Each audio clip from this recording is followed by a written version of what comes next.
مهمة أخرى تسند إلى الجزائر في القارة السمراء، وهذه المرة على مستوى مجلس السلم والأمن للاتحاد الإفريقي خلال شهر أوت.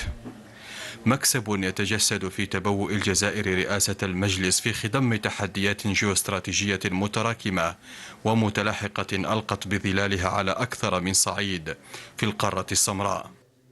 على مستوى برنامج أعمال الرئاسة، عدة ملفات ثقيلة ستعمل الجزائر من خلال خبرتها وثقلها ورصانتها مع دول الأعضاء على تحقيق أجندة السلم والأمن وإرجاع الأمور إلى نصابها على مستوى بؤر توتر هنا وهناك. I have the great honor and pleasure. يشرفني أن أقدم برنامج عمل الرئاسة الجزائرية المبني على 3 أولويات رئيسية، منها تقديم التهديدات والتحديات التي تواجه السلم والأمن في قارتنا وسبل معالجتها ومكافحة الإرهاب ومراجعة بؤر الأزمات خاصة في السودان وجنوب السودان من خلال جلسات تقييم وبحثة ميدانية إلى جوبا، إلى جانب تعزيز الحوار والتنسيق مع مختلف شركائنا من أجهزة الاتحاد الأفريقي ومنصات الحوكمة واللجان الإقليمية. ستكون الجزائر من خلال تجربتها مشخصا للداء وواصفا للدواء من أجل قارة إفريقية واحدة وموحدة مصيرها بين أيادي أبنائها، بعيدا عن التجاذبات الدولية والانقسامات الإقليمية وبرؤية تنبع من واقعها.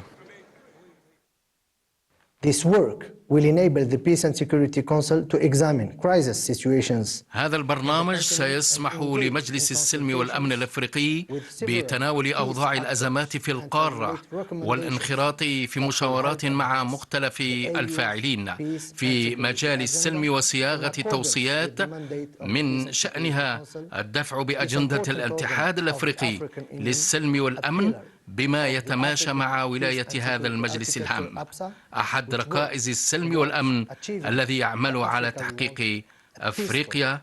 الجزائر وبعد أشهر قليلة من انتخابها عضوا في المجلس حتى 2028 تترأسه اليوم في ظرف دقيق، إنجاز اعتبره متابعون للشأن الإفريقي اعترافا إقليميا وقاريا بتجربتها الفريدة في فض النزاعات وتسويتها وبخبرتها في بناء جسور السلام والدبلوماسية الوقائية.